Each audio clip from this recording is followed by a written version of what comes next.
అంటే లక్షలాది రూపాయల ఫీజులు కడుతున్నాం. ఎల్కేజీ ఫీజు ఈ రోజున మరి 30,000 రూపాయల నుంచి 50,000 రూపాయల వరకు ఉంది.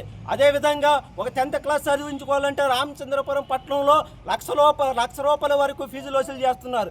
ప్రధానంగా ఇక్కడికి వచ్చిన తల్లిదండ్రులందరూ కూడా RTE 12(1)C ద్వారా పొందిన విద్యార్థుల తల్లిదండ్రులు వచ్చారు. విద్యా హక్కు చట్టంలో భాగం.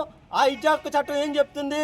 25% సీట్లు ప్రైవేటు ఎయిడెడ్ విద్యా సంస్థలు ఇవ్వాలని ఆ చట్టం చెప్తుంది. అదేవిధంగా విద్యార్థులకి ప్రభుత్వాలే ఫీజులు ఇవ్వాలి. అయినా కానీ ఫీజుల్ని తల్లిదండ్రుల దగ్గర నుంచి యాజమాన్యాలు కట్టించుకుంటున్నాయి. దానివల్ల తల్లిదండ్రులకి చాలా ఇబ్బంది పడుతున్నారు. అదేవిధంగా తల్లిదండ్రులు ఈరోజు స్కూల్కి వెళ్తుంటే పుస్తకాల ఫీజు 9,000 రూపాయలంట.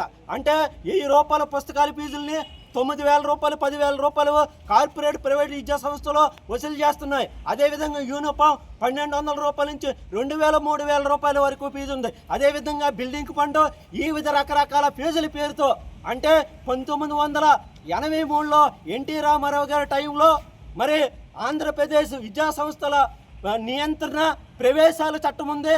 క్యాపిటేషన్ ఫీజు రద్దు ఆ చట్టం ఇప్పటికి కూడా అమలు ఉంది. ఆ చట్టాన్ని రాష్ట్ర ప్రభుత్వాలు ఎక్కడ అమలు చేస్తలేదు. వాళ్ళు ఎప్పుడైతే డొనేషన్లు అడ్మిషన్ ఫీజులు రకరకాల ఫీజులతో తల్లిదండ్రులను ఈ రోజున యాజమాన్యాలు ఏదిస్తున్నాయి. దీనికి మేము వ్యతిరేకిస్తున్నాం. తక్షణమే ఇక్కడ ఉన్న RDO గారు DOE గారు తల్లిదండ్రులతోనే యాజమాన్యాలతో చర్చలు జరపాలి.